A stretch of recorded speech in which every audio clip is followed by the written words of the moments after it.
como si la literatura, para poder ser considerada como tal, debiese ser, bueno, opaca, hermética, cuando no inaccesible para la mayoría.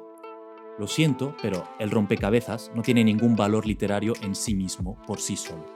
Por sí solo, el rompecabezas y la dificultad formal no tienen valor.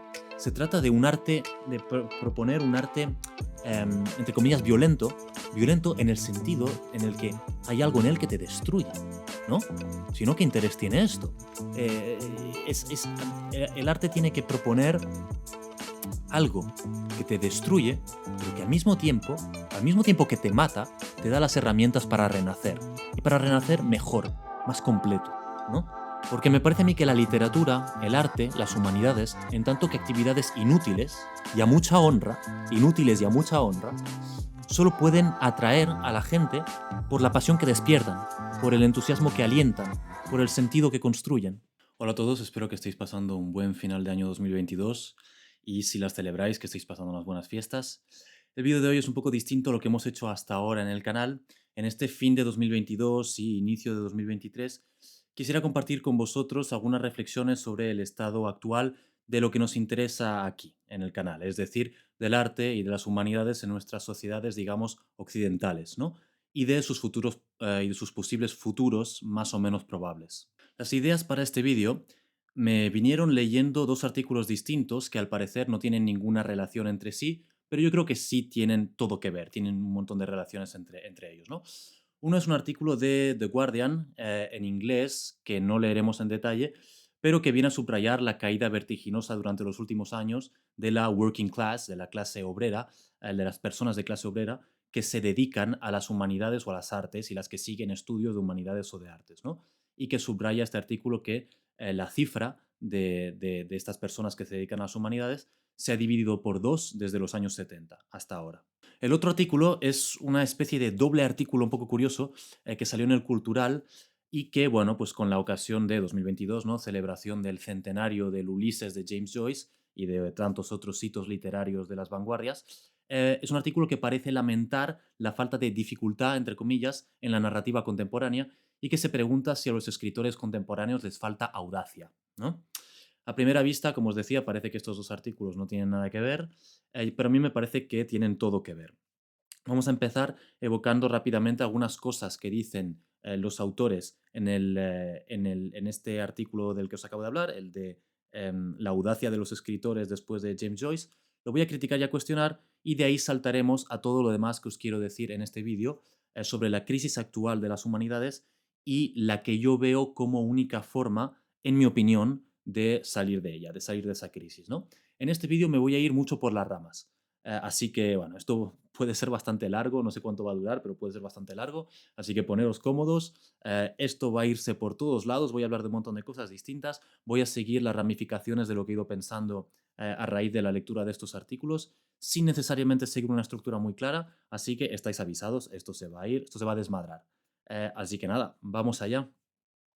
Empezamos por comentar rápidamente este artículo del que os hablaba, este artículo del Cultural, que se titula El triunfo de la narrativa tradicional. ¿Han perdido audacia los escritores? Y que se publicó el 5 de diciembre del 2022. Es un artículo curioso porque tiene dos partes, cada una firmada por un autor distinto. Ambos autores buscan responder a esta pregunta, ¿no? A la pregunta de a 100 años de hitos de las vanguardias literarias tan importantes como el Ulises de James Joyce y viendo que hoy en día las formas más tradicionales de la narración vuelven a triunfar, ¿podemos considerar que los escritores contemporáneos han perdido audacia? Esta es un poco la problemática del artículo, ¿no? Como os decía, el artículo tiene dos partes. La segunda parte la firma Andrés Ibáñez, que señala algo que, sin ser pues nada muy tampoco muy allá, me parece bastante sensato. Que aunque nuestra contemporaneidad tienda a adoptar formas de narración más tradicionales, no tiene sentido criticar a nuestros contemporáneos por no hacer lo mismo que hacían las vanguardias hace 100 años.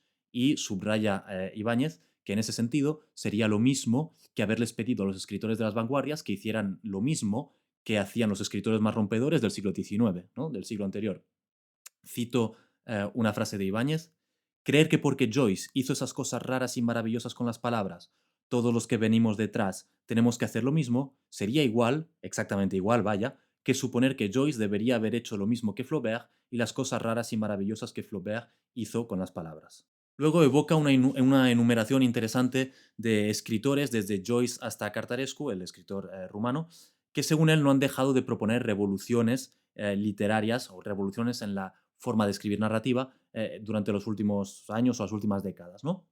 Lo que hace, pues, el autor es dibujar una línea constante en la evolución de la historia literaria que avanzaría siempre a base de revoluciones, pero siempre hacia adelante, incluido hoy en día, a pesar de lo que puede parecer un regreso a formas narrativas más tradicionales, ¿no? Bueno, ok, esta concepción tan, de alguna manera, progresista y tan lineal del hecho literario seguramente sea cuestionable. Yo no voy a cuestionar aquí, pasemos.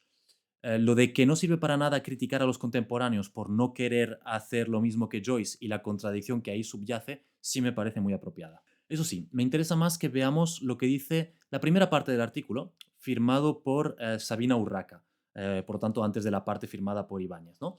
Os voy a leer el primer párrafo de lo que dice Sabina Urraca. Dice lo siguiente.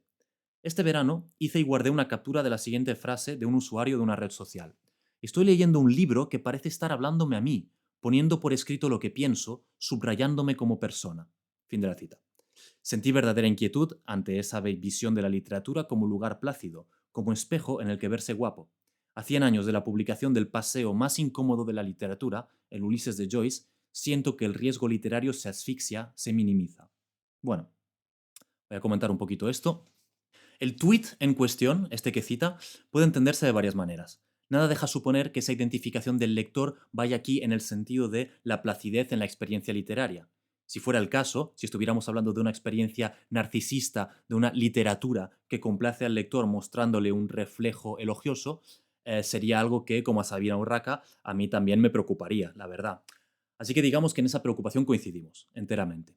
Sin embargo, lo que me ha llamado la atención del artículo y con lo que disiento profundamente es con el que sería el remedio, porque según la autora, no parecerse a Joyce, es decir, no instalarse en una experimentación formal de los recursos narrativos propia a las vanguardias de hace 100 años, revela la cito, una asfixia o una minimización del riesgo literario, ¿no? Y en su artículo, que os lo pongo en la descripción naturalmente, de ahí pasa a una crítica de la literatura que funcionaría solo como esa literatura que funcionaría solo como reflejo del lector, una literatura complaciente que no haría sino acariciar los egos de los lectores sin llevarles la contraria. Y el remedio que ella ve a eso sería la dificultad, ojo, entiéndase, dificultad ante todo formal de la experiencia de lectura, ¿no? Y para defender su tesis, Sabina Urraca se apoya en una cita de Bertolt Brecht que dice: el arte no es un espejo, sino un martillo. Bueno, esta cita la usa para decir que el arte no es un espejo que deba alimentar el narcisismo del espectador, sino un martillo que le golpee con su dificultad para comprender lo que está sucediendo, ¿no? Bueno, el primer problema de esto es que la cita de Brecht está incompleta y que lo que dice Brecht no es eso. La cita de Brecht es la siguiente. El arte no es un espejo para reflejar la realidad, sino un martillo para darle forma. En la primera parte de la cita, el arte no es un espejo para reflejar la realidad, Brecht está haciendo referencia a Stendhal, el novelista francés de principios del siglo XIX, cuando éste decía que una novela es como un espejo que alguien pasea a lo largo de un camino y que refleja todo, pues, lo que le pasa por delante, ¿no? Y cuando Stendhal decía eso, estaba evocando el principio del realismo en literatura, es decir, de una corriente literaria que se dedicaba a todo salvo a tratar de elogiar los egos de los lectores, todo lo contrario. Para Brecht, sin embargo, el objetivo de la literatura no es el de mostrar la realidad, como lo hizo primero el realismo y luego el naturalismo, sino el de moldearla, el de modificar la realidad. Esto tiene sentido solo en la concepción de del arte comprometido, como lo pensaba Brecht, de un contenido profundamente político y con una función de transformación social que acompaña transformaciones políticas. Por lo tanto, nada que ver con cómo usa la cita la autora aquí. Y la autora del artículo concluye con la idea, evocando la idea de la avant-garde, es decir, de la vanguardia, ¿no? Y evocando su sentido etimológico, el ir hacia adelante, o el que está en primera línea, ¿no? El sentido militar, los que están en primera línea y van hacia adelante. Claro, ella afirma, con razón, ¿no?, que ese ir hacia adelante llevó a las vanguardias del siglo XX, Joyce, por ejemplo, en lo narrativo, a explorar formas laberínticas de narración, ¿no? Lo curioso es que lo que hace es que reclama para la literatura contemporánea la misma dificultad formal, el mismo aspecto laberíntico. Curiosa forma esta de ir hacia adelante, esta de quedarse estancado en una estética pasada o en una experimentación formal pasada de hace 100 años, ¿no? Como si, por ejemplo, fuera legítimo pedirles a los artistas visuales contemporáneos, pensemos en Guillermo Lorca, ¿no? Ya os pondré alguna imagen, si no lo conocéis, como si fuera legítimo pedirles a los artistas visuales contemporáneos, Guillermo Lorca, por ejemplo, ser cubistas, porque ser cubista es lo rompedor, ¿no? Una cosa muy curiosa. Entonces, claro, la autora termina con una lamentación de una narrativa actual poco desafiante que ayuda demasiado al lector a quedarse en su sitio. A lo que se refiere como, obviamente haciendo referencia a Joyce, un Dublín libre de tropiezos, contrariamente al Dublín de la obra de Joyce, ¿no? Y por lo tanto eso es lo que sería para la autora una generación, supongo, de escritores sin audacia, para retomar el título, ¿no? No como Joyce, que sí era, supuestamente, bueno, sí era, ¿no? Un escritor audaz, sí, completamente. Claro, yo con esta tesis, aparte de lo que ya he dicho, yo aquí tengo dos problemas. El primer problema es que yo quisiera saber en qué escritores se piensa cuando se dicen estas cosas, porque si se dieran nombres concretos, podría yo coincidir, lo digo sinceramente, yo podría coincidir plenamente con la preocupación de la autora para ciertos escritores en concreto, ¿no? Sin embargo, tengo en mente demasiados ejemplos de escritores contemporáneos que, en mi opinión, sería absurdo acusar de falta de audacia. Y esto es lo que lo que me lleva al segundo punto. Lo que más me inquieta es esta idea de que la única forma para la literatura de ser desafiante para el lector, de no acariciarle el ego, de no alimentar su narcisismo, de no ser complaciente, es que sea una literatura formalmente complicada, de lectura difícil, ¿no? Ese elogio del laberinto, como si una obra literaria, para ser literatura de verdad, tuviera que ser formalmente molesta, ¿no? Como si la dificultad que la obra debe suponerle al lector, y es cierto que le debe suponer una dificultad, solo pudiera ser la complicación narrativa, el rompecabezas formal, ¿no? Ese tipo de fastidio. Y esta idea del elogio del rompecabezas formal como un bien en sí mismo, como una virtud literaria per se, me parece alarmante. Voy a tratar de explicar por qué me parece alarmante. Como si la literatura, para poder ser considerada como tal, debiese ser, bueno, opaca, hermética, cuando no inaccesible para la mayoría. Lo siento, pero el rompecabezas no tiene ningún valor literario en sí mismo, por sí solo. Por sí solo, el rompecabezas y la dificultad formal no tienen valor. Pero os propongo que pensemos un poco en eso de el regreso a las formas narrativas tradicionales, ¿no? De las que se nos habla aquí con cierta inquietud. Y voy a tratar de explicar por qué, a mi parecer, hay una tendencia hacia el regreso a formas narrativas, entre comillas, más tradicionales.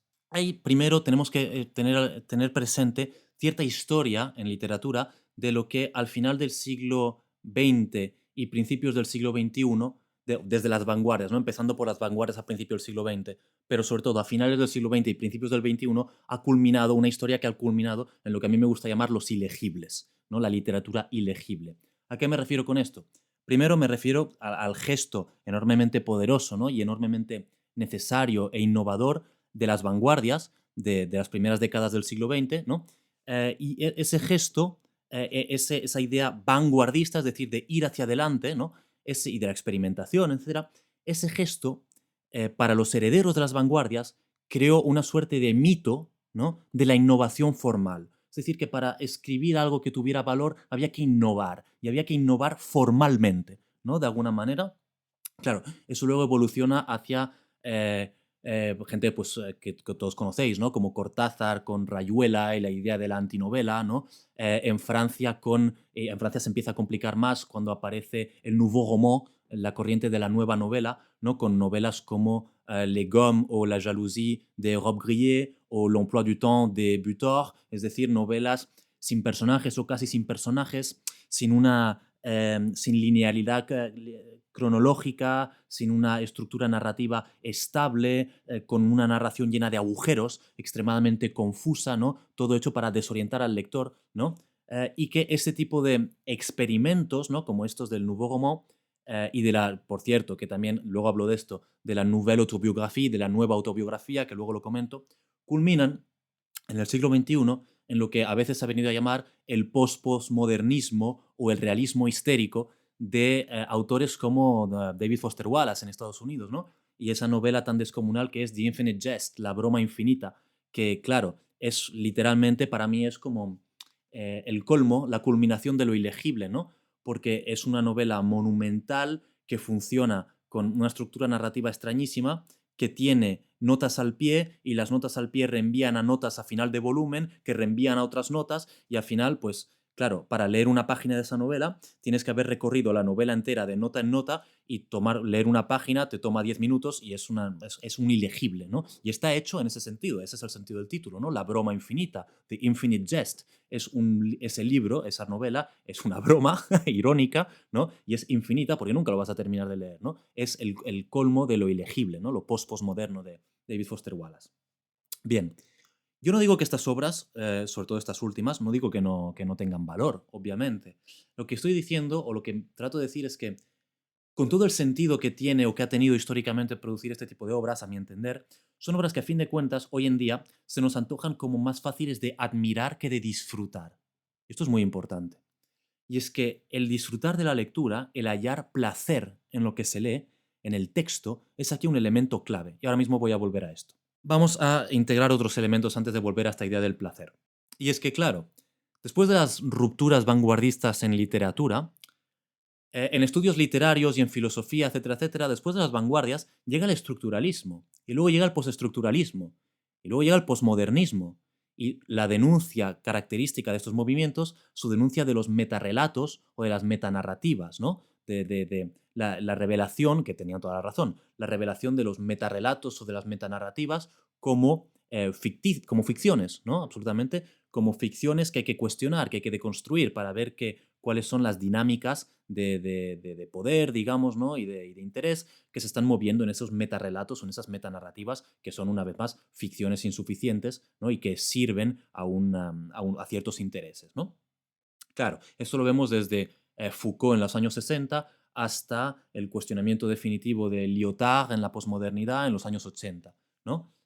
Claro, y eso que he tratado de explicar es el problema que ellos revelan en los metarrelatos. Entiéndase por metarrelato cualquier metarrelato que venga a explicar el mundo en función de ciertos parámetros ideológicos o de creencia, ¿no? Por ejemplo, cualquier religión es un metarrelato, pero las ideologías, la ideología marxista, por ejemplo, es un metarrelato, ¿no? Cualquier ideología, ¿no? Cualquier ideología es un metarrelato, cualquier religión es un metarrelato, ¿no? Es una construcción de sentido basada en una ficción que vamos estructurando, ¿no? Y que, claro, sirve ciertas lógicas de poder y que pues hay que deconstruir de alguna manera, ¿no? Y eso, lo que pasa es que, claro, de ese cuestionamiento de los metarrelatos, la literatura no queda indemne, no queda impune, no se salva, ¿no? No se salva la literatura, es decir, se pasa a cuestionar, obviamente, el cómo se escribe con toda la naturalidad del mundo, había que cuestionarlo, el cómo se escribe, el cuáles son las fórmulas en las que se escribe, por ejemplo, el recorrido del héroe, ¿no? La gesta heroica que se mantenía más o menos idéntica desde la antigüedad hasta el siglo XIX, ¿no? Entonces eso pasa a ser completamente cuestionado por, por la posmodernidad, igual que se cuestiona la autobiografía. Esto me refería con la nueva autobiografía, ¿no? La nouvelle autobiographie.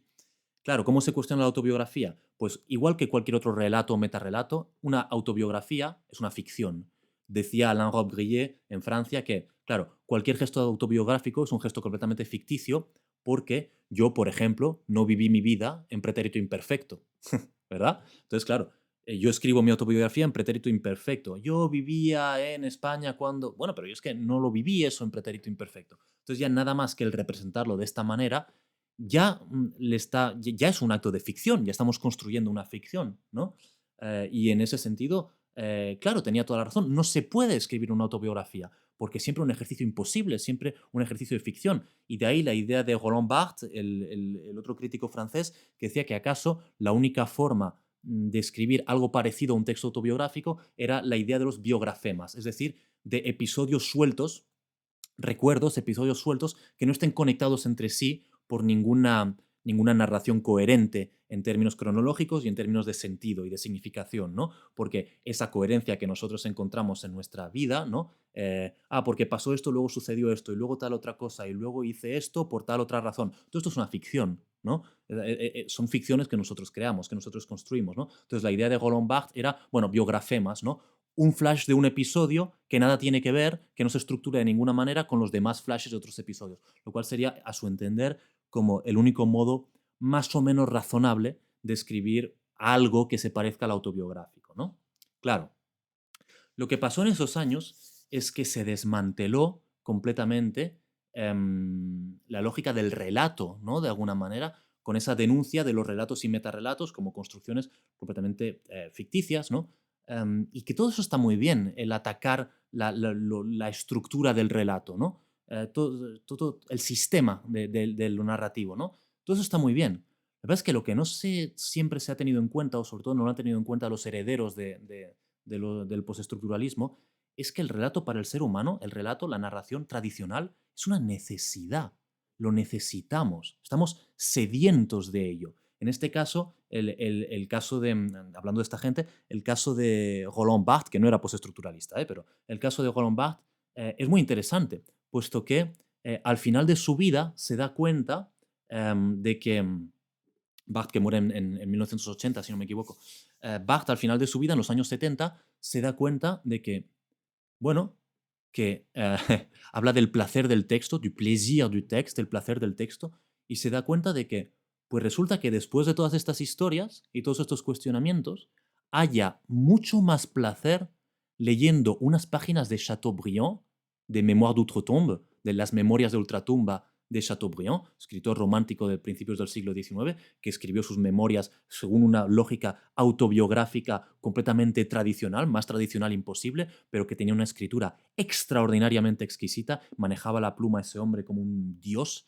Claro, Roland Barthes dice, ahora me estoy dando cuenta de que hallo más placer del texto, más placer en la lectura de algunas páginas de Chateaubriand que en lo que se está haciendo en la literatura contemporánea, con esa deconstrucción y esa experimentación y todo esto. Y eso es muy interesante que lo diga Barthes al final de su vida, en ese momento en el que insistía tanto sobre la idea de le plaisir du texte, el placer del texto, ¿no? A mí me parece que, para volver a la idea de por qué estamos retomando una narrativa tradicional, los escritores retoman una narrativa tradicional hoy en día, a mí lo que me parece es que lo que estamos viendo ahora es el efecto rebote de ese ataque al relato, de esa deconstrucción de la idea misma de relato o de narración y de cronología, digamos, ¿no? Cuyas consecuencias, un ataque cuyas consecuencias no hemos medido, porque lo que tenemos ahora, lo que tienen los escritores y lo que tenemos los lectores es una sed de relato, una sed vertiginosa de relato. Aunque todo relato o metarrelato sea necesariamente una construcción ficticia que sigue ciertos patrones y que revela ciertas dinámicas, todo eso es verdad, el ser humano necesita el relato para existir, para sobrevivir.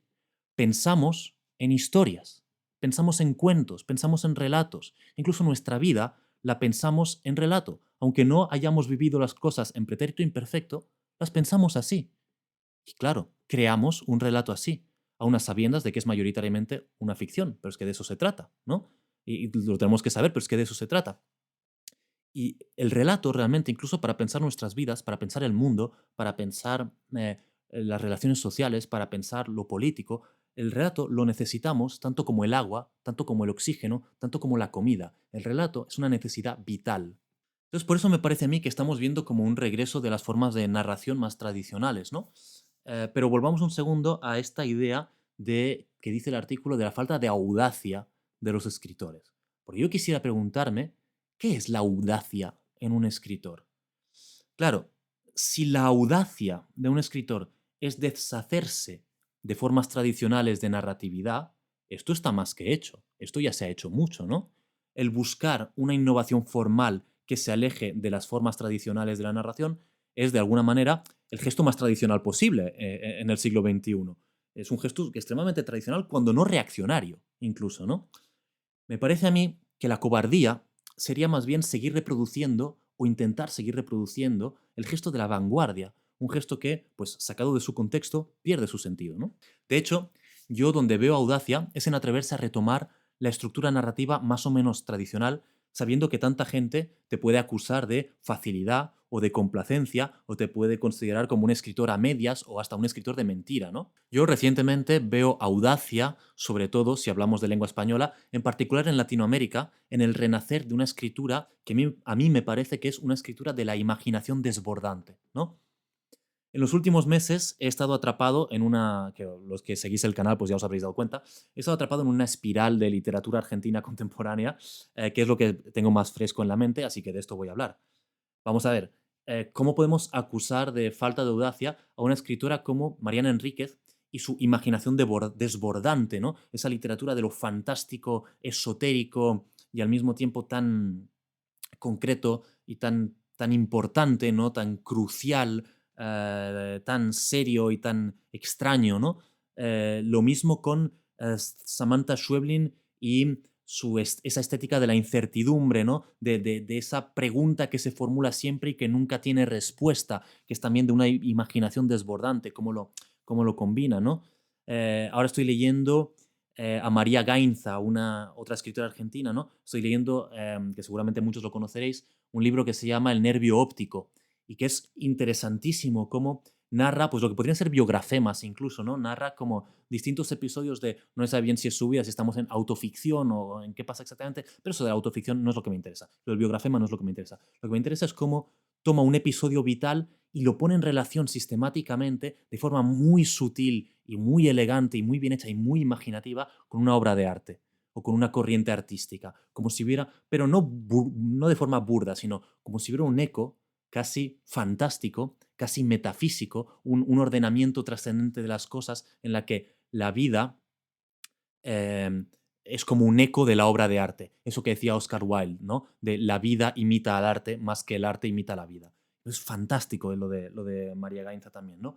O lo mismo, un escritor con una imaginación como la de César Aira, Los mundos mágicos de César Aira. No sé si habréis leído el Congreso de Literatura, ese científico y escritor loco que quiere clonar un ejército de Carlos Fuentes para conquistar el mundo y acaba clonando un gusano de la seda de la corbata de Carlos Fuentes y hay esos gusanos descomunales.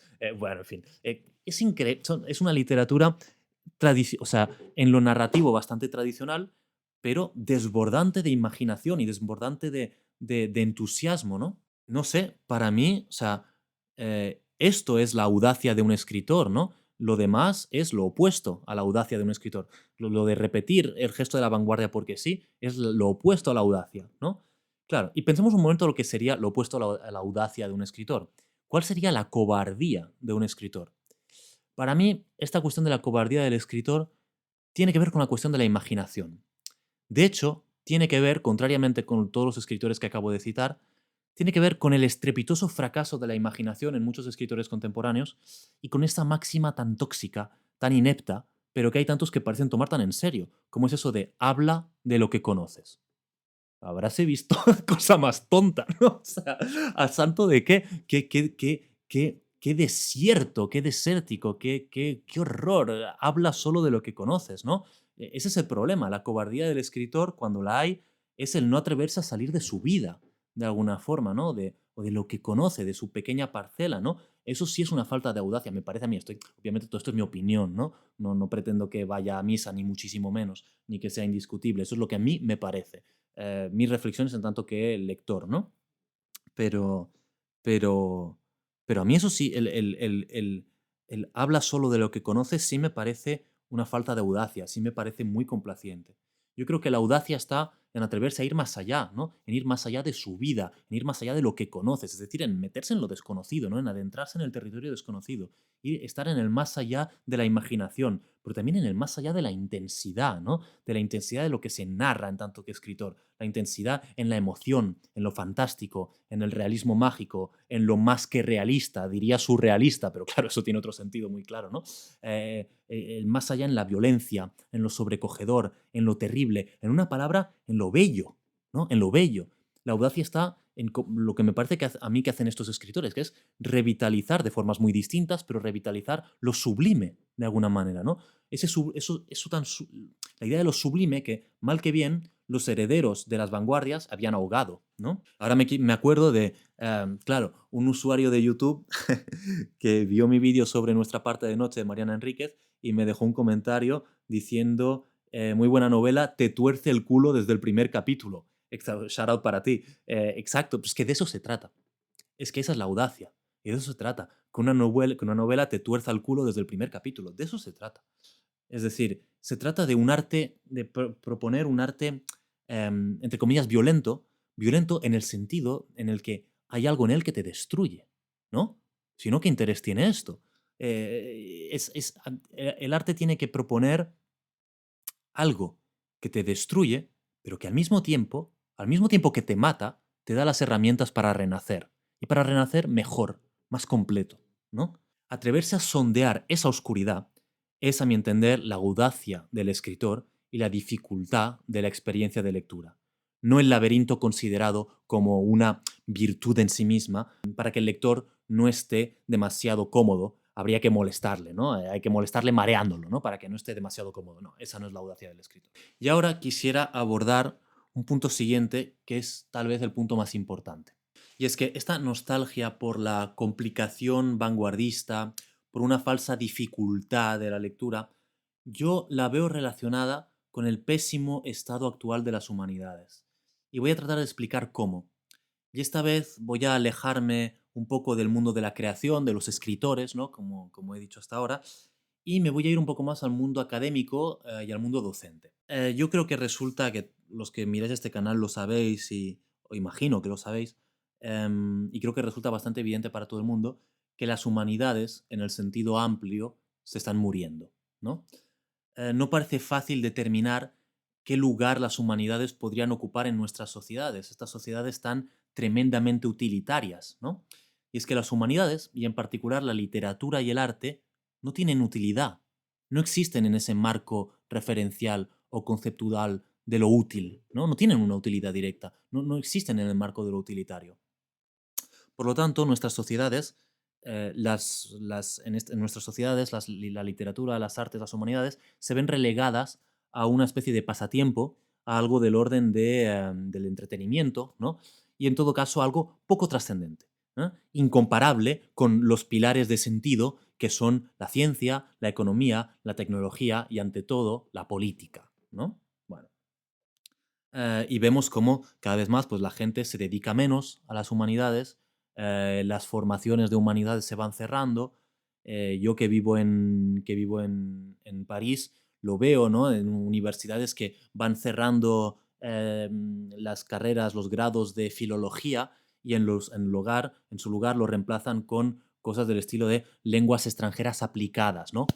Útiles, utilidad, ¿no? Para aplicarlas a temas de gestión, de marketing, de management, de tal, ¿no? Y mientras tanto, la dimensión humanista real, la de la filología y tal, pues esas formaciones van cerrando, ¿no?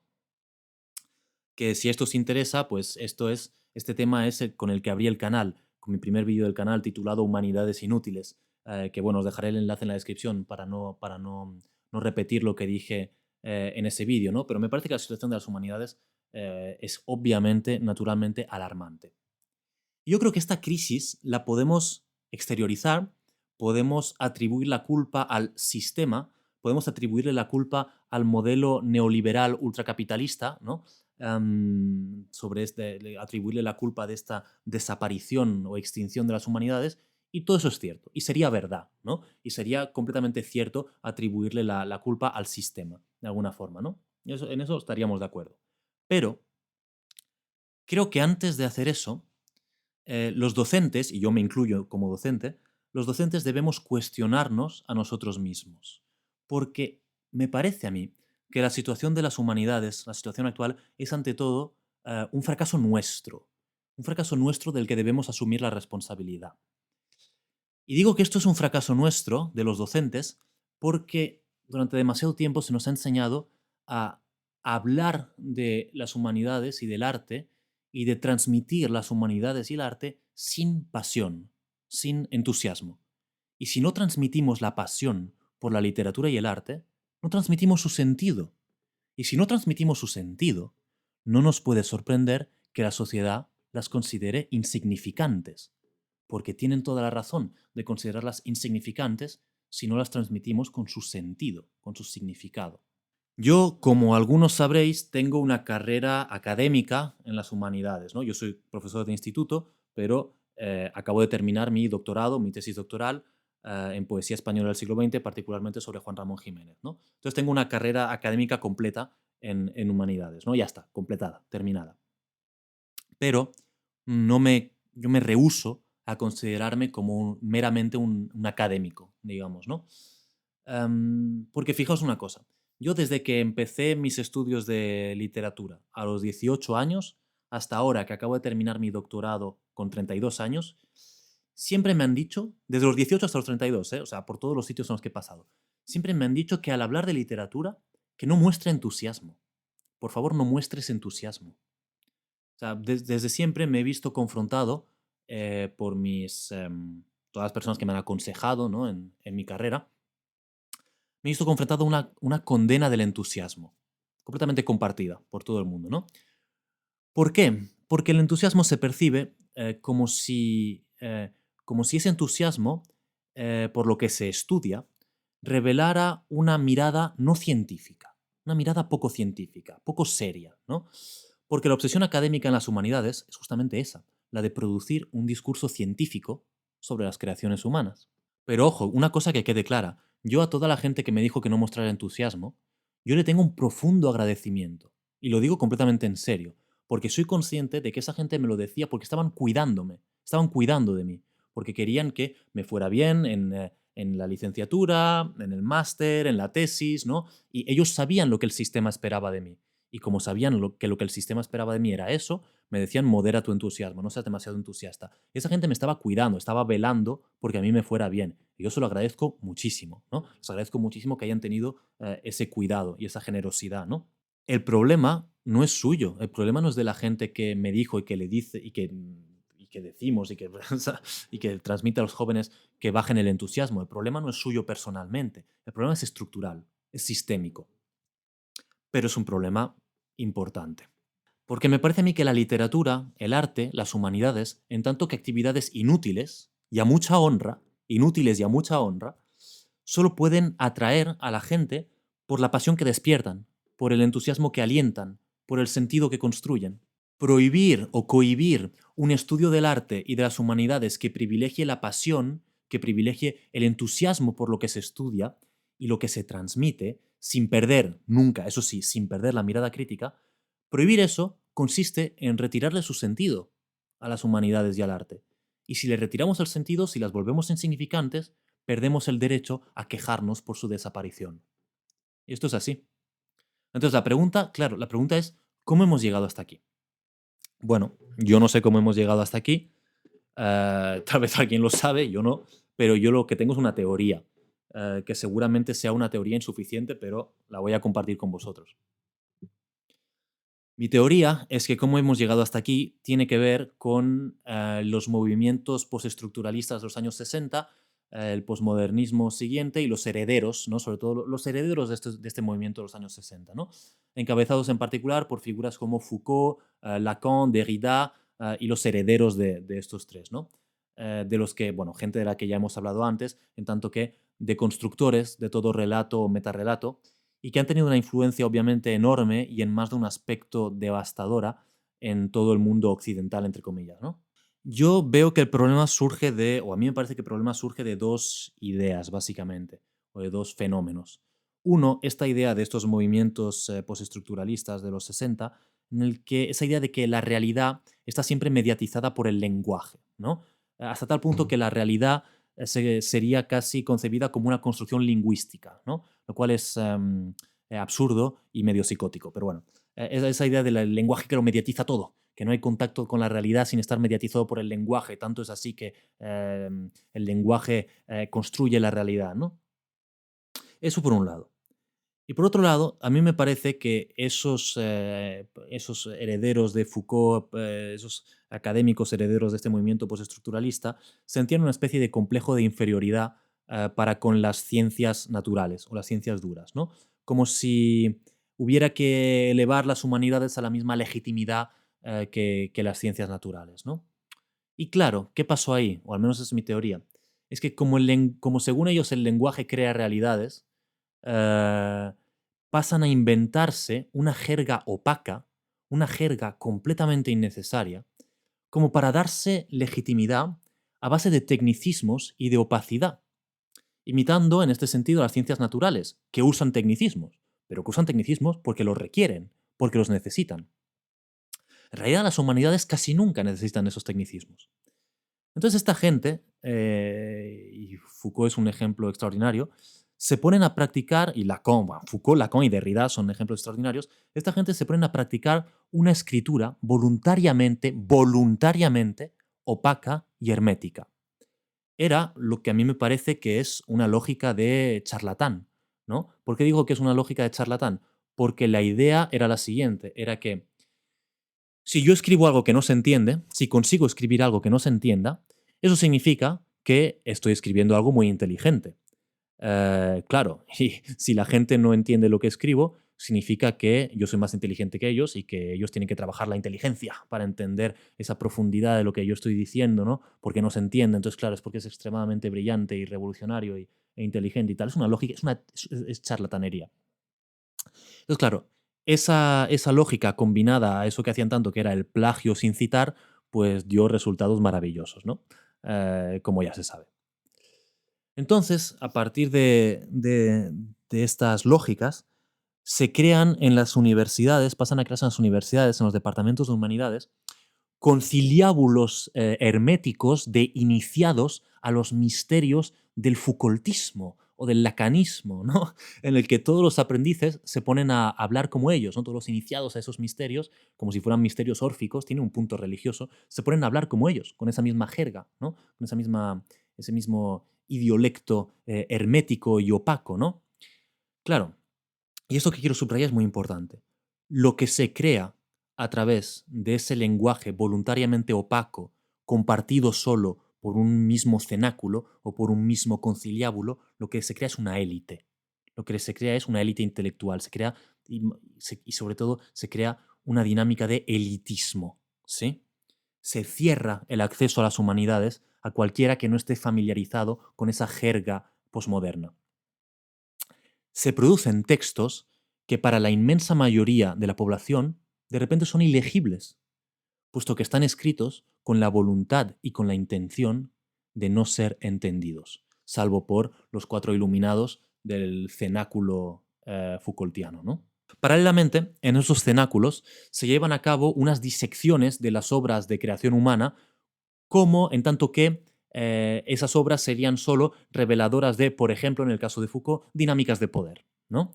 Cualquier relato, que puede ir desde una religión o una ideología política hasta un esquema de narración tradicional en una novela, como las típicas etapas del relato heroico, ¿no? Cualquier relato era una ficción que existía para mantener dinámicas de opresión.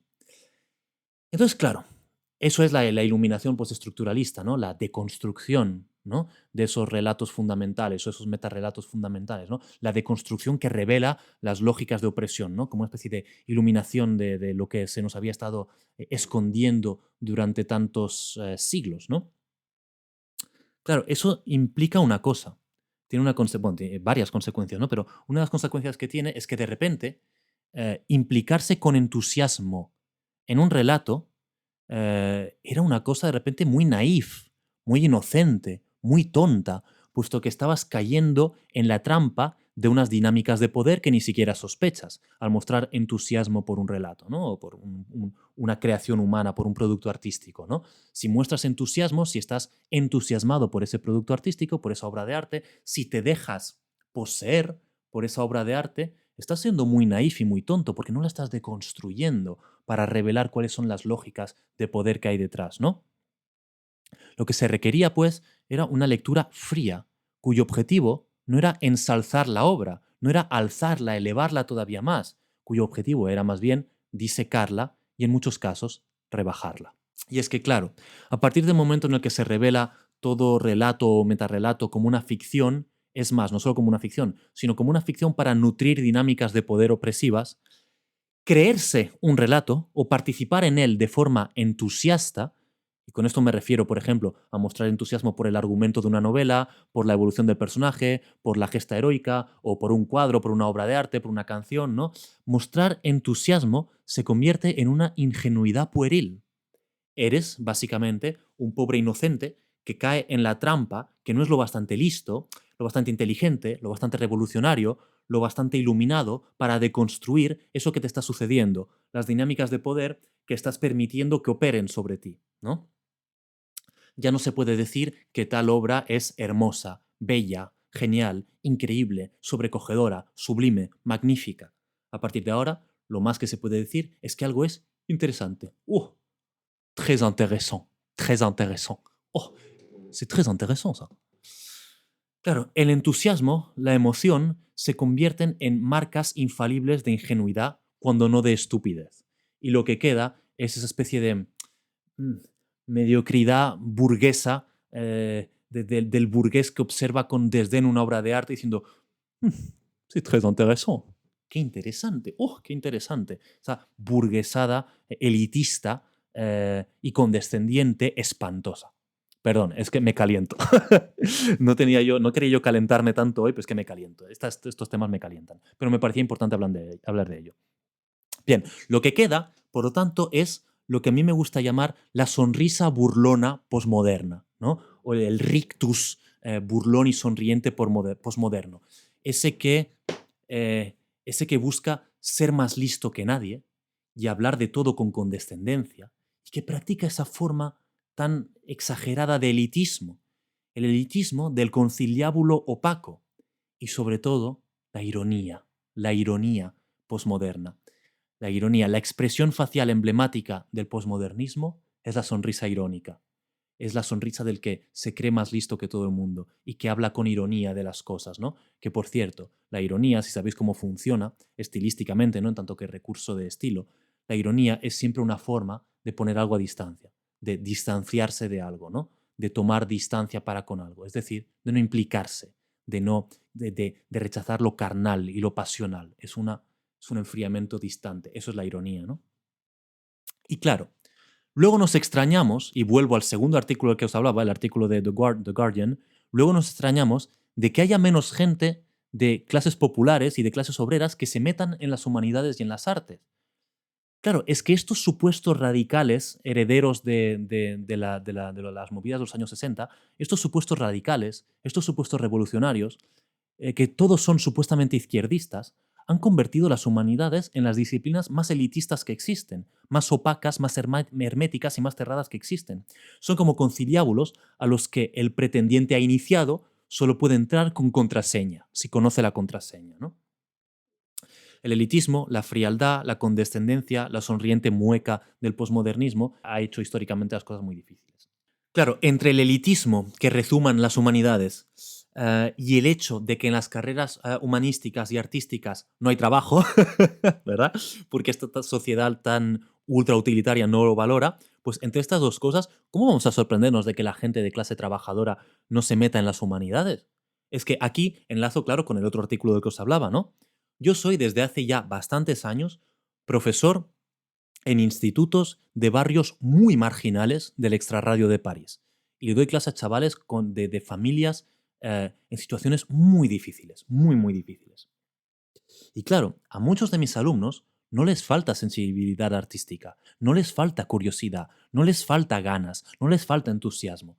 Lo que les falta, primero, es saber que de eso van a poder ganarse la vida decentemente, dignamente. Y como no es el caso, pues muchos prefieren hacer otra cosa con sus estudios. Y con toda la razón, por supuesto, y es lo que deberían. Lo que tienen que hacer es ganarse la vida, ¿no? Dignamente. Y por supuesto que van a hacer otra cosa, más que humanidades, si no hay posibilidades de trabajo decente detrás, ¿no? Y por otra parte, muchos de mis alumnos también sienten que el arte, que la literatura, son cosas que pasan en París, ¿no? Y son cosas que son para ricos o que son para lo que en Francia se llama bobo, ¿no? Lo que aquí se hubiera llamado hasta hace poco un hipster, ¿no? El arte y la literatura, esto es para ricos, parisinos y hipsters, ¿no? En todo caso, lo que sí tienen poderosamente la sensación, muchos de ellos, es que esas cosas no son para ellos, no son suyas, no les pertenecen, ¿no? Y eso es un fracaso mayúsculo de la docencia, es un fracaso mayúsculo.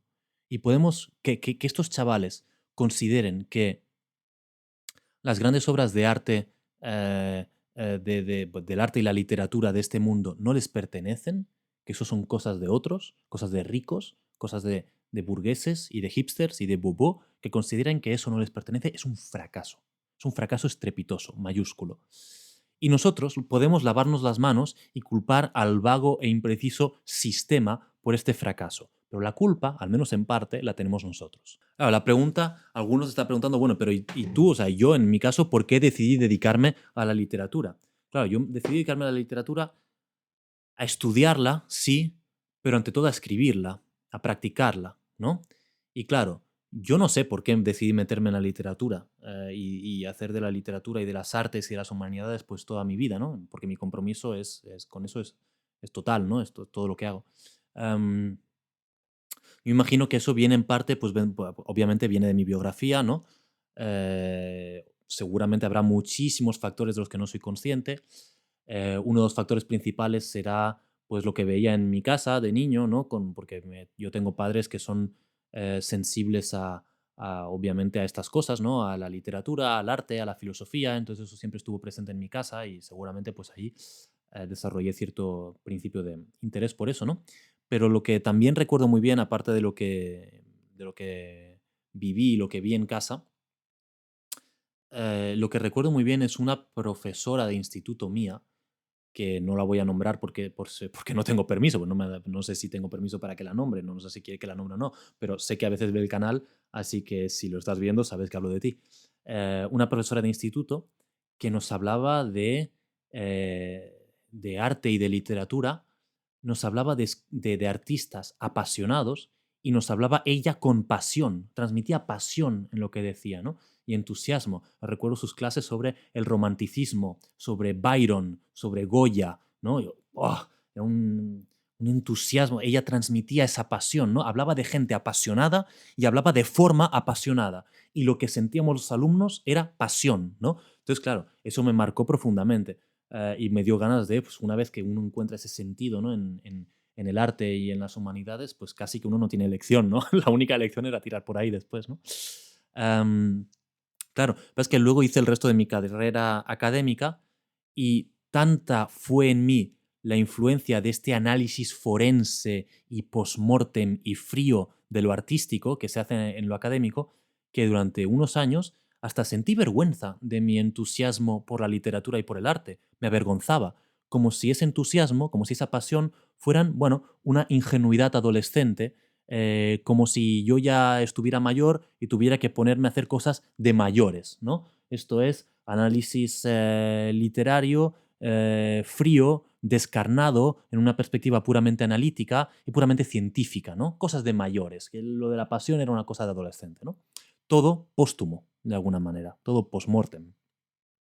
Me parece a mí que esta actitud es un disparate y es la que nos ha llevado hasta aquí, a esta situación en la que estamos y en la que están las humanidades hoy en día. Y me parece a mí que eh, esta situación en la que estamos, una de sus características es que hemos perdido el foco del arte y las humanidades. Es decir, eh, la pérdida de foco sobre el entusiasmo, la belleza, la trascendencia, casi lo sagrado del arte, nos ha llevado a una confusión sobre su función, sobre la función del arte y la literatura y las humanidades, ¿no? Por ejemplo, yo lo que cada vez veo más y cada vez me molesta más, bueno, no es que cada vez me moleste más, siempre me ha molestado, pero lo que cada vez veo más es ese entendimiento de que el arte, esa idea de que el arte solo puede tener, o no solo, pero la más alta misión a la que pueda aspirar el arte es una misión o una función política, ¿no? Y es que, claro, si pensamos que el arte, como piensan muchos herederos de los postestructuralistas, si pensamos que el arte es solo una estratagema que esconde relaciones de poder, entonces, naturalmente, su única función es estar al servicio o bien de algún poder o bien de algún contrapoder, ¿no? Pero es que eso no es el arte, a eso se le llama propaganda. Y si eso os interesa, os reenvío a un segundo vídeo para no repetir todo lo que dije en ese vídeo, os reenvío a mi vídeo sobre José Ángel Valente, sobre una página de su ensayo Literatura e Ideología, en el que habla de esto él mucho mejor que yo, infinitamente mejor que yo. Entonces podéis ir a ver eso para no estar repitiendo lo que dije en ese vídeo aquí, ¿no? Pero claro, esto es algo que a mí me inquieta, esa idea de que esto lo escribí yo en un poema que escribí hace unos años. Dije una fórmula que en verdad no es muy buena y que voy a tener que aclarar, pero bueno, lo que se me ocurrió fue el mundo como finalidad última del poema, es lo que escribí. Que eso en verdad es una formulación bastante mala. Pero lo que quería decir por eso es como que como que esta cosa que me pone tan nervioso, el considerar que la finalidad, el objetivo último, la función más alta a la que puede aspirar el poema o la obra de arte es lo que releva del mundo. Y cuando digo el mundo, me refiero al mundillo, ¿no? Social y político, ¿no? Em, y a la absurdidad de esa premisa, ¿no? Porque, francamente, si yo quiero, y creo que debo y debemos, ¿no? Debemos todos individualmente y colectivamente. Debemos desarrollar nuestro espíritu crítico y nuestro esfuerzo de deconstrucción de dinámicas de opresión y de dinámicas de poder. Eso obviamente lo debemos hacer, es absolutamente indispensable, tanto a nivel individual como a nivel social, pero es que si yo quiero, en los momentos en los que yo quiero desarrollar esa parte digamos, de mi vida intelectual, para eso me voy a leer un artículo de opinión, o me voy a leer un libro de sociología o de filosofía política, o me voy a escuchar un podcast de lo mismo, ¿no? No me voy a leer un poema. Pero claro, cada vez más, o al menos igual me equivoco, me puedo equivocar, esa es la impresión que tengo. Tengo la impresión de que cada vez más se considera que la mayor profundidad a la que pueda pretender cualquier discurso humano, incluido el artístico, es siempre política. ¿Cuántas veces habéis oído eso de, oh, qué excelente crítica social hace esta novela? O, oh, qué bien revela las dinámicas heteropatriarcales este poema? O, oh, qué buen retrato de la explotación capitalista esta película. Bueno, todo eso está muy bien. Y lo digo de verdad, lo digo sin ningún asomo de ironía. ¿Eh? Francamente, todo eso, en el arte, está muy bien, está francamente muy bien. Pero es que eso, la dimensión política de la existencia humana, la dimensión social, por mucho que estos herederos de los estructuralistas no se cansen de decir que todo es político, es solo una parcela de la experiencia humana. Y si me apuráis, una parcela bastante pequeña. Más allá está el éxtasis insostenible, el dolor intolerable, la experiencia de la pérdida, la trascendencia, lo sobrecogedor, lo misterioso, lo inefable, nuestra experiencia del espacio y del tiempo, nuestro sentido de lo sagrado, el combate eterno en nuestra conciencia entre el orden de lo conocido y las fuerzas de lo desconocido, donde está todo lo peligroso, pero también todo lo nuevo, todo lo creativo, ¿no? La oscuridad y los monstruos que nos acechan y que al mismo tiempo nos dan de comer, ¿no?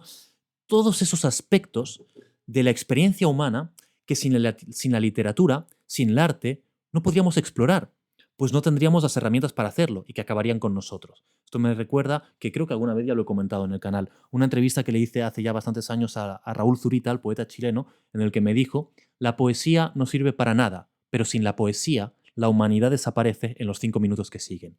Exactamente de eso se trata. Es decir, más allá de lo político, de todas esas experiencias que nos hacen, más allá de lo político están todas esas otras experiencias que nos hacen humanos, o sea, a lo que deberían dedicarse las humanidades, ¿no? De ahí el nombre.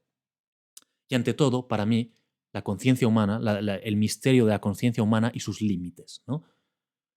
Y os reenvío aquí una vez más a mi primer vídeo sobre humanidades inútiles, si os interesa, así como a mi vídeo sobre la incertidumbre literaria a partir de una reflexión de Samantha Schweblin, que dejo también en la descripción, ¿vale? Por si lo queréis ir a ver. Claro, a mí me parece que el arte y las humanidades solo se salvarán si las enseñamos, si las transmitimos y si las practicamos desde la pasión. Y no hablo tampoco de ese sentimentalismo que se lee tanto en la poesía actual y que a mí siempre me parece una cosa pues tibia y mediocre, ¿no? Esa cosa tan tonta de expresar los sentimientos, ¿no? Del arte como lo que expresa los sentimientos. No, el arte es algo más. Si quieres simplemente hablar de tus sentimientos o expresar tus sentimientos, vete a terapia, ¿no? O a confesión. El arte es otra cosa. El arte es otra cosa y pasa por la tecné, pasa por un dominio técnico de un material, de un medio que se ejercita, ¿no? Un dominio técnico preciso. Puede ser el sonido para un músico, la luz para un fotógrafo, el pigmento para un pintor y el lenguaje para un poeta, ¿no? Y el ritmo para un poeta. Se necesita una tecné, una dominación técnica, ¿no? Y además se necesita la intensidad o la intensividad, ¿no? Los antiguos griegos pensaban que la única diferencia entre los dioses del Olimpo, que la única diferencia entre los dioses y los hombres era una cuestión de intensividad en la vida, ¿no? Y el arte es lo único que nos acerca a los dioses, a la experiencia de los dioses, a sentir eso, ¿no? Y creo que por eso, y los que veis el canal lo sabéis, creo que por eso me gusta tanto el rap y me gusta tanto el hip hop y por eso llevo toda mi vida en esa cultura, ¿no?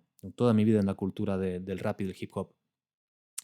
No solo, ¿y por qué me gusta tanto? Hay varios motivos, ¿no? Pero voy a hablar de uno o dos. Tengo que añadir aquí algo que se me olvidó precisar en el momento de grabar el vídeo, que es que cuando hablo aquí de rap, no estoy hablando en absoluto de ese rap tan, digamos, ultra comercial y tan, llamémosle, rap de escaparate grande que se ve tanto en España y sobre todo en Estados Unidos. Estoy hablando de un rap bastante más minoritario, bastante más personal, en el que a veces yo pienso en él casi como, refiriéndome a él como rap de autor, imitando o parafraseando el mismo término que se usa para el cine, ¿no? El cine de autor. Entonces yo cuando pienso en el rap del que estoy hablando ahora, pienso en el rap de autor de los que, pues los autores que cito aquí, Ébano, Joque, Luis Samueva, Nico Miseria, pues son para mí ejemplos mayúsculos, ¿no? Era importante precisar esto. Y voy a dejarme los otros para otro vídeo, porque hay bastantes. Me gusta no solo porque en él, en el rap, encuentro a escritores con mayor valor literario que muchos poetas de mi generación, y esto lo digo sin dudarlo un instante, sino porque también, en tanto que forma artística popular, el rap ha permanecido impermeable al postestructuralismo y a esas movidas que han venido a partir de los años 60. En el rap, cosas como la épica, la lírica, la elegía, incluso el ego, viven con la intensidad del primer momento. Y además, siendo el rap un género tan tremendamente político, aunque no ideológico, tremendamente político y tremendamente contestatario y tremendamente rebelde y tremendamente en el enfrentamiento con el poder, teniendo en cuenta todo esto, es al mismo tiempo un género artístico que nunca ha permitido que lo político, que es esencial en él, que lo político se coma a lo demás.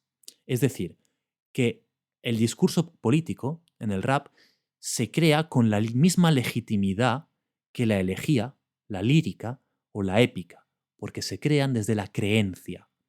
Y no hablo de una creencia religiosa, no hablo de la fe en Dios, hablo de la creencia, del creer con pasión y con entusiasmo, del creer en el arte que se está practicando. Y eso es lo que debemos recuperar en todas partes. Porque el problema de lo que hemos heredado del postestructuralismo y del posmodernismo es que esos herederos, digamos, ya no creen en nada. Y lo que no podemos hacer los docentes es transmitirles ese nihilismo a los jóvenes. Si un joven se entusiasma, se emociona con un cuadro, con un poema, con una novela, con una película, no podemos deconstruirle la obra para convencerle de que lo único que hay en juego ahí son dinámicas de poder. Entre otras cosas porque es mentira y es el peor de los filisteísmos. Pero es que no podemos decirle que su emoción es ingenua porque no se está dando cuenta de las lógicas de poder. Es decir, no podemos decirle que modere su entusiasmo. En mi opinión, las humanidades, que ya están agonizando, se van a morir si no las enseñamos desde el deseo. Y aquí, dedicatoria a los lacanianos, que también tanto han complicado y elitizado las cosas, que se llenan la boca con la palabra deseo, ¿no? Y aquí la voy a reivindicar yo de otra manera, ¿no? Estoy hablando del deseo de una forma casi literal. Es decir, una enseñanza y una práctica de las humanidades que sea prácticamente erótica. Y disculpadme la vulgaridad, que a los chicos nos y a las chicas las ¿sí? Por favor, por favor. Tenemos que pasar por ahí. Esa tiene que ser nuestra enseñanza del arte y de las humanidades, ¿no? Las humanidades no tienen utilidad. Por ese lado están condenadas. Luego está lo otro que tenemos, nuestra otra opción, que es el cenáculo universitario, elitista y cerrado. Y por ahí tampoco sobreviven. Luego está la propaganda, ¿no? Es decir, la puesta al servicio, el tomar las humanidades y el arte y ponerlo al servicio de una ideología política o religiosa. En tanto que propaganda tampoco sobreviven. Para eso pues nos vamos a leer un artículo de opinión o nos vamos a leer un libro de filosofía política o de lo que sea, ¿no? Y luego está la mojigatería y la supuesta expresión de los sentimientos. Ahí tampoco sobreviven. La literatura, el arte, las humanidades, en mi opinión, tienen que pasar por el entusiasmo. y por el entusiasmo en sentido etimológico. Entusiasmo viene del griego en teos, que significa con un dios dentro, que significa estar poseído por un dios. Y de eso se trata el arte y las humanidades, lo que nos entusiasma hasta darle tal intensidad a la vida humana que un instante nos eleva al rango de los dioses. Personalmente, una de las personas en la actualidad que más me entusiasman cómo transmiten su amor por el arte y por la literatura es la profesora y crítica cultural italoamericana Camille Paglia.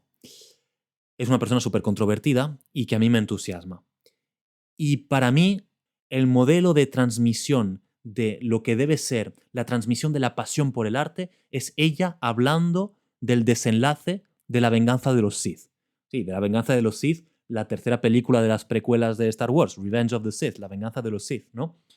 Es ella hablando del tercer acto y del desenlace de La venganza de los Sith, que considera como la mayor obra de arte occidental de los últimos 30 o 40 años. Es que la tenéis que oír hablar de ese desenlace de esa película. But the actual finale, okay, how tepid contemporary art seems compared to the passionate quality of this finale with this huge musical score that was recorded at the Abbey Road studio, in London. I say it's like a black mass, okay, and so on.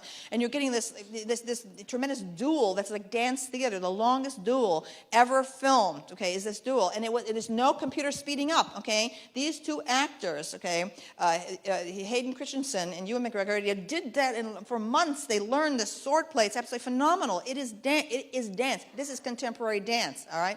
And, okay, so you get this music and the passionate emotion, the two love-hate between these two men, okay? And the whole thing's like a Puccini opera, okay, going back, and they're on the, and so on, right? And then, so you have this like huge, like it's like romantic nature painting, apocalyptic landscape of the lava, all right? And then, and you get this theme, the crosscut. Lucas crosscuts. There's a destruction of the Senate chamber going on the planet of Coruscant. Okay, so you get this theme of the destruction of politics going on at the same moment, and you have the destruction of industry going on, because as these two guys are wrestling around, they like throw off the whole control panels. Okay, and the whole industrial complex of the planet of Mustafar starts degenerating. You get these girders in the lava like this. All right, and then, okay, the revelation after 30 years, how did Darth Vader get born? Who is Darth Vader? How did he end up to be Robot Man? How did that happen? Okay, there it is. We see the handsome, okay, Hayden Christensen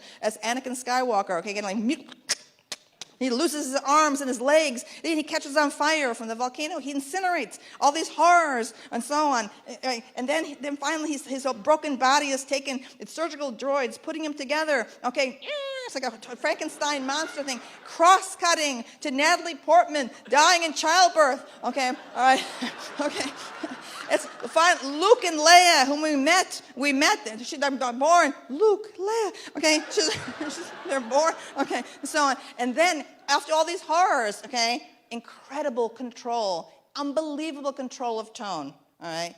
The Luke and Leia are separated because no one knows they exist, okay? Separated. And they're taken to distant planets. And one is a beautiful planet based on Switzerland, okay, with like, and it is footage of Switzerland, with like mountains and valleys, And the other one is a desert planet with Tatooine, with its double suns, and so on. And so you get this amazing thing, strong men arriving with baby. Baby handed off to other strong man. Strong man sitting with wife, okay, against great landscape, okay. It is so beautiful, okay. So, and Lucas himself, after his divorce, retired for 2 years to raise his adopted children, okay? So it's like an incredible personal reference there. I think that is, first of all, that is extremely progressive, okay? To end with this idea of its tenderness of men, okay, toward babies, okay? Not just children, but toward babies. And it ends with so absolutely gorgeous.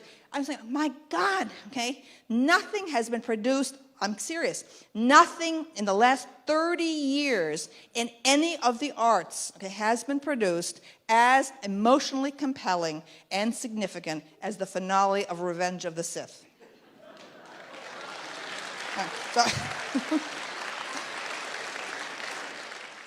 Y uno puede estar de acuerdo o no con lo que dice Camille Paglia sobre La venganza de los Sith. Sobre lo que dice sobre esa película. Es que estar de acuerdo o no es lo de menos. Lo importante es cómo lo dice, es la pasión con la que se mueve, con la que lo transmite, el deseo que está transmitiendo, ¿no? El deseo por el arte, por la práctica artística, ¿no? Lo dice con tanta pasión, con tanto fuego, que fijaos que contagia al auditorio, que no puede evitar la ovación final, ¿no? Cuando para de hablar de la venganza de los Sith, todo el mundo aplaude, ¿no? Por lo que acaban de ver, por ese entusiasmo y ese fuego, ¿no?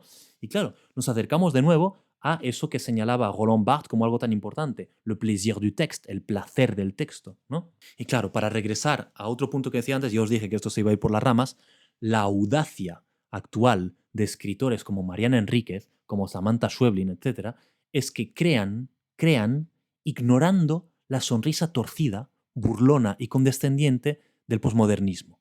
Y por ahí tenemos que tirar. Y esto que conste, y esto que voy a decir me parece muy importante, esto que conste no es una reivindicación naif de la inocencia perdida y no es una abdicación del espíritu crítico, ni muchísimo menos, ni muchísimo menos. La inocencia ni la vamos a recuperar, ni la queremos recuperar. Y la mirada crítica ni la vamos a perder, ni la queremos perder. Lo que tenemos que hacer ahora es apostar por la pasión, por el entusiasmo, por la intensidad, desde una posición adulta, no adolescente, es una posición consciente. Y me parece también a mí que tenemos que apostar por algo, por un término que parece haber desaparecido del discurso sobre las artes, que es la belleza. Que no es lo bonito. Lo bonito es, en términos artísticos, una basura, una basurita, ¿no? No hay nada más decepcionante que una obra de arte bonita. Es reconfortante, es plácida, es lisa, es sin asperezas, no te desafía, no te sobrecoge, no te sacude, no te excita, no te pone, ¿no? La belleza, en cambio, es algo que casi te mata. Es como estar en un accidente de coche, es una experiencia cercana a la muerte. Eso, quien mejor lo dijo, en mi opinión, fue Rilke, el poeta alemán, en las Elegías del Duino, cuando dice: porque lo bello no es sino el comienzo de lo terrible, ese que todavía podemos soportar, y lo admiramos tanto porque sereno desdeña el destruirnos. Todo ángel es terrible. En ese sentido, he estado revisitando últimamente influencias mayores de mi juventud, ¿no? Gente que fueron influencias mayores en mi entusiasmo juvenil, ¿no? Digamos. Y entre otros, he estado revisando un poquito a Oscar Wilde y una cosa, bueno, él es extraordinario, ¿no? Y una cosa muy notable para mí ha sido la relectura del prefacio al retrato de Dorian Gray, que muchos conoceréis, supongo, y que es solamente una página que os voy a leer porque me parece que, siendo de 1890, no es que sea un texto actual, es que es un texto futuro, creo yo. Y creo que es un pequeño texto que todo el mundo debería conocer, todas las personas que piensen en las humanidades deberían conocer. Lo voy a leer y voy a comentar alguna cosa, pero bueno, os lo leo. El artista es creador de belleza. Revelar el arte ocultando al artista, este es el objeto del arte. En eso estoy completamente de acuerdo, definiendo la belleza en arte tal como la he definido más arriba, ¿no? Y claro, en ese sentido, el artista, la persona, debe desaparecer. Hay demasiados artistas a los que los vemos demasiado en su arte. El crítico es el que puede expresar de distinto modo o con nuevos procedimientos la impresión que le dejaron las cosas bellas. Exactamente. Y no destripar las cosas bellas, no hacerles un examen post-mortem, no anular su belleza, sino elevarlas todavía más, ¿no? La más elevada y la más baja de las formas de crítica son un modo de autobiografía. Efectivamente, es que el crítico, puesto que habla de la impresión que han causado en él o en ella las obras artísticas, siempre habla, ante todo, de sí mismo. Y esto puede dar los mejores resultados o los peores, obviamente. Los que encuentran intenciones feas en cosas bellas están corrompidos sin ser seductores. Y esto es un defecto. Aquí está definiendo, me parece a mí, eh, cómo ejercen las cosas los herederos del posmodernismo, ¿no? Encontrar los deconstructores de servicio, ¿no? Los que encuentran intenciones feas en cosas bellas, ¿no? Esto es la encarnación de la mueca irónica posmoderna. Los que encuentran bellas intenciones en cosas bellas son cultos. A estos les queda la esperanza. Okay. Los elegidos son los únicos para quienes las cosas bellas significan sencillamente belleza. Esto es obviamente una definición en una frase, ¿no?, de la corriente de Oscar Wilde de el arte por el arte, ¿no? La finalidad del arte es el arte en sí mismo y no la misión o la intención que éste vaya a cumplir, ¿no? El arte es su propia finalidad. Esto que sigue es muy interesante. Un libro jamás es moral o inmoral. está bien o mal escrito. Eso es todo. Esto es súper actual, particularmente en esta época de intensa ideologización de lo artístico, ¿no? El desdén del siglo XIX por el realismo es muy semejante a la furia de Calibán viendo su propia cara en un espejo. El desprecio del siglo XIX por el romanticismo es semejante a la rabia de Calibán no viendo su propia cara en un espejo. Esto es una referencia al personaje de Calibán en La Tempestad de Shakespeare, ¿no? La especie de sirviente, medio monstruo, sirviente de Próspero, que se enfurece al ver su horrible rostro en el reflejo, ¿no? Y claro, esta reflexión es súper actual en esta época nuestra, ¿no? Que es que parece que estemos viviendo, de tantas maneras, parece que estemos viviendo el mismo tipo de época que la Inglaterra victoriana de Wilde. Es insoportable. La vida moral del hombre es un asunto para el artista, pero la moralidad del arte consiste en el uso perfecto de un medio imperfecto. Es decir, la virtud del arte, lo que le da un valor, no es una cuestión de moral, no es si el discurso que transmite la obra de arte nos parece bueno o no moralmente o ideológicamente. La virtud del arte es una cuestión de uso técnico, porque el arte, sea la escritura, sea la pintura, sea la música, sea el cine, la fotografía, el arte es imperfecto. Es por definición imperfecto. Nunca podrá expresar todo lo que deseamos que exprese, ¿no? Es algo imperfecto, pero de él hay que hacer un uso perfecto, o tan perfecto como el que podamos, ¿no? Y esa es la virtud de una obra, ¿no? El artista no desea demostrar nada, sea lo que ello fuere. Hasta las cosas ciertas pueden ser demostradas. Muy ingenioso esto. Y claro, la demostración de algo no es un asunto del artista. Una vez más, la finalidad del arte es el arte en sí mismo. El artista no tiene simpatías éticas. Una simpatía moral en un artista trae consigo un amaneramiento imperdonable de estilo. Misma idea aquí, la amoralidad del fenómeno artístico. Esta idea me parece muy importante en esta época nuestra en la que tendemos tanto a juzgar la calidad artística de una obra en función de cuán de acuerdo estemos con la moralidad o con la ideología expresada en ella, lo cual es el colmo del filisteísmo, porque no se está tomando en cuenta nada de lo que hace que una obra de arte sea una obra de arte, ¿no? El artista nunca ha escogido de improviso, puede expresarlo todo. Aquí yo disiento.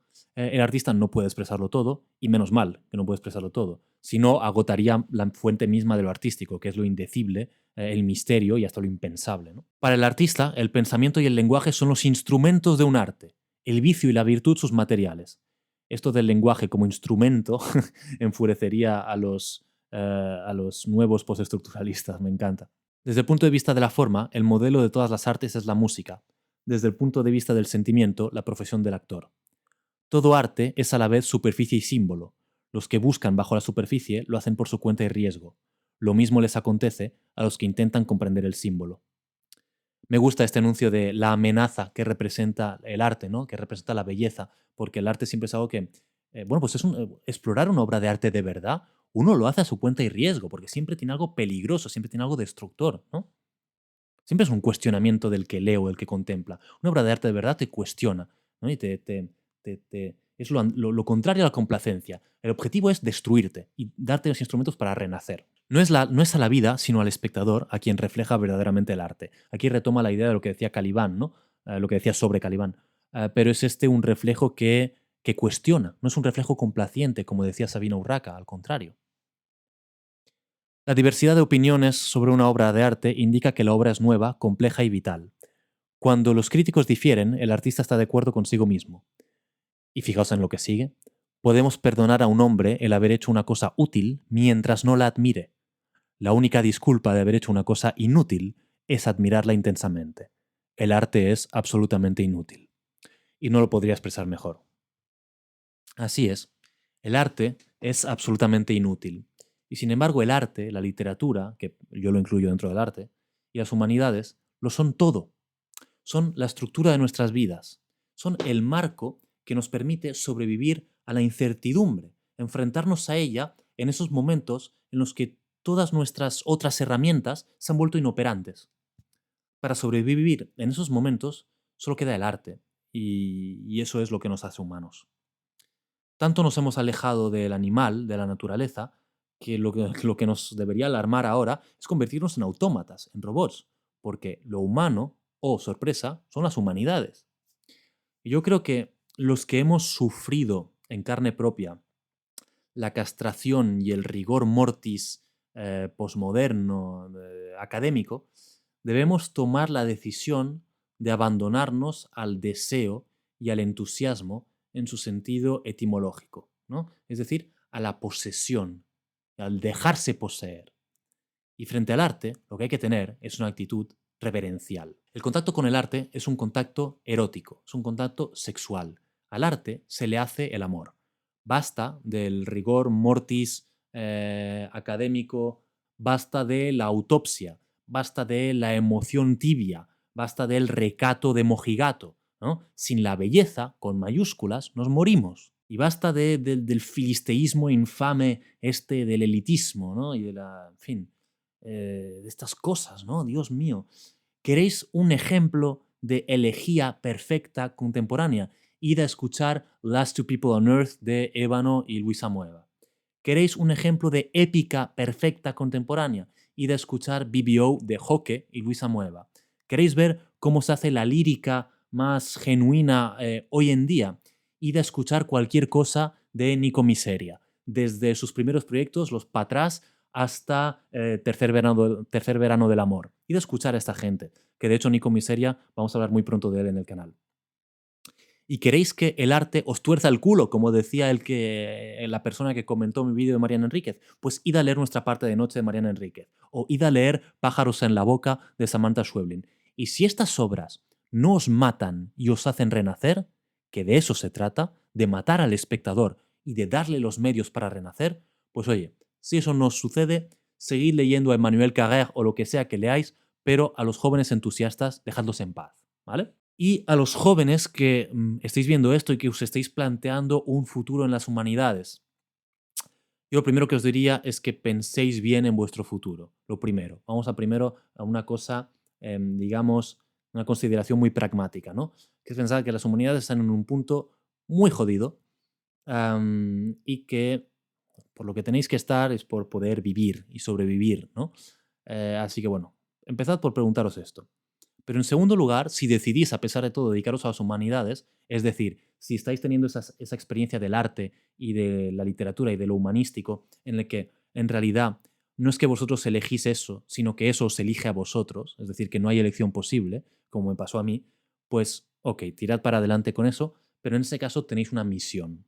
Tenéis que ayudarnos a los que queremos arreglar este estropicio, tenéis que ayudarnos a arreglarlo, ¿no? Tenéis que de alguna manera tomar el poder y cambiar el curso de las cosas, ya sea desde la creación artística o ya sea desde la docencia, desde la transmisión, ¿no?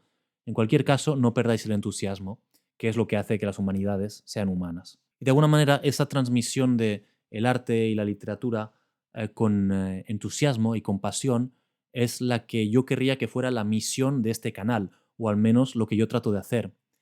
Yo ya os habréis dado cuenta que no hablo de actualidad. O sea, yo puedo hablar de algo culturalmente actual, pero no porque es actual, sino porque me parece, porque me parece apasionante, no porque sea actual. Entonces yo no hablo de actualidad porque sea actualidad. No intento tampoco meterme en un nicho, ¿no? Ser el youtuber que habla de, qué sé yo, de literatura contemporánea. No, no intento meterme en un nicho. No tengo una fórmula clara. Tengo vídeos muy cortos, tengo vídeos muy largos, tengo conversaciones con gente, tengo momentos como este en el que estoy yo solo, tengo análisis musicales, tengo cosas de pintura, cosas de literatura. Yo me voy por todos bandos porque el hilo federador de este canal tan caótico y tan anárquico, lo que federa todo mi contenido, es lo que a mí me entusiasma. Y yo quiero hablar de lo que a mí me entusiasma. Y quiero hacerlo ejerciendo siempre una mirada crítica cuando hablo de lo que me entusiasma. Pero no por ejercer una mirada crítica, quiero abdicar la pasión y el deseo. Y yo quisiera contribuir a elevar aún más las obras de arte de las que hablamos aquí. Hubo alguien que me dejó, por cierto, muchísimas gracias por la acogida al vídeo de Last Two People on Earth de Ébano y Luisa Mueva, porque estuve flipando con cómo acogisteis este vídeo. Muchísimas gracias de corazón. Y hubo alguien que me dejó un comentario, bueno, vuestros comentarios todos me encantaron, de verdad, me emocionaron. Pero hubo uno que me chocó particularmente, alguien que dijo, este álbum de Ébano y Luisa Mueva ya me parecía una obra maestra y con tu análisis tú lo has elevado todavía más. Que me digan esto es lo mejor que me pueden decir, porque eso es lo único que quiero hacer en este canal, es contribuir a elevar todavía más las obras de arte que a mí me apasionan o que me parecen entusiasmantes, ¿no? Y que este vídeo sirva como manifiesto en este año nuevo, como manifiesto de lo que quiero que siga siendo el canal, ¿no? Manifiesto de En el Reflejo para este año 2023. Y bueno, no quisiera despedirme, ahora que terminamos el vídeo y terminamos 2022, no quisiera despedirme sin una especie de escena de créditos del año 2022, en la que quisiera compartir con vosotros todo lo que en el arte y en las humanidades me ha entusiasmado este año. Y no es más esto que una lista que queda como lista de recomendaciones para quien le interese, ¿no? Y que conste, en esta lista no tienen por qué ser cosas publicadas o que han aparecido en 2022. De hecho, la gran mayoría no son cosas que han aparecido en 2022. Son cosas que yo he descubierto o redescubierto en 2022. Son cosas que a mí, desde mi subjetividad, me han emocionado en 2022. Esto no es un canal de actualidad, esto no es periodismo, yo no soy un periodista cultural, ¿vale? Yo hablo de lo que me entusiasma a mí, asumiendo mi más pura subjetividad. Y esto es lo que me ha entusiasmado en 2022. En música, primero, cosas publicadas en 2022 y luego lo demás. Cosas publicadas en 2022. BBO, de Joke y Luisa Moeva. Soda y Savoir-Faire 2, de SD Kong. Y Vera Paris, de Dinos. Proyecto Hambre, de Socket y Hyde Tyson. 2000, de Joey Badass. Course of the Inevitable 2, de Lloyd Banks. Letter, de Sofiane Pamar. Yeyo, de Marginal, a.k.a. Lufresco, a.k.a. Del Supa. Drill Music in Zion, de Lupe Fiasco. Put It Down, de Sabio Beats. Y Motomami, de Rosalía.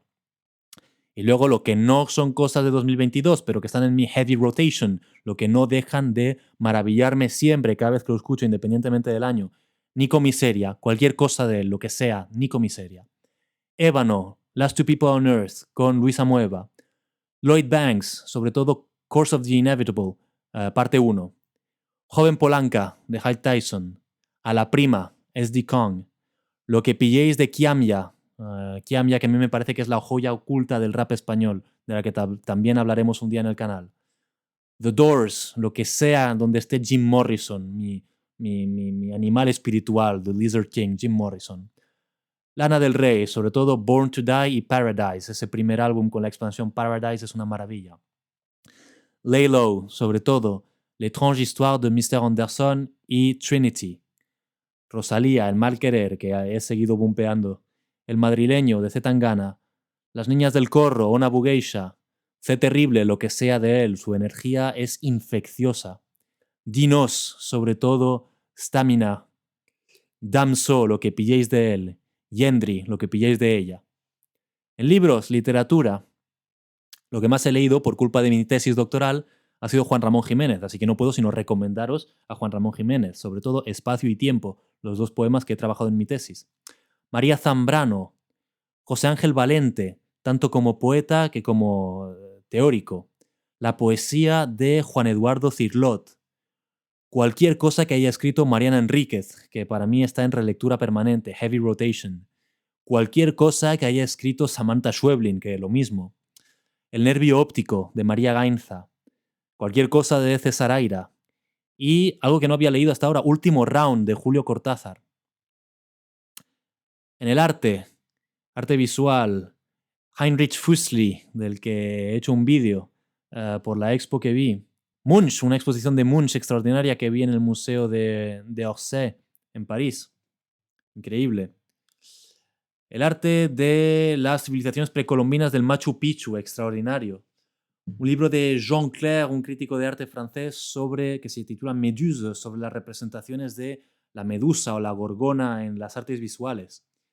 Y los tatuajes de un tatuador francés, Peter Sparkler, que os voy a dejar la imagen del que me hizo a mí, extraordinario.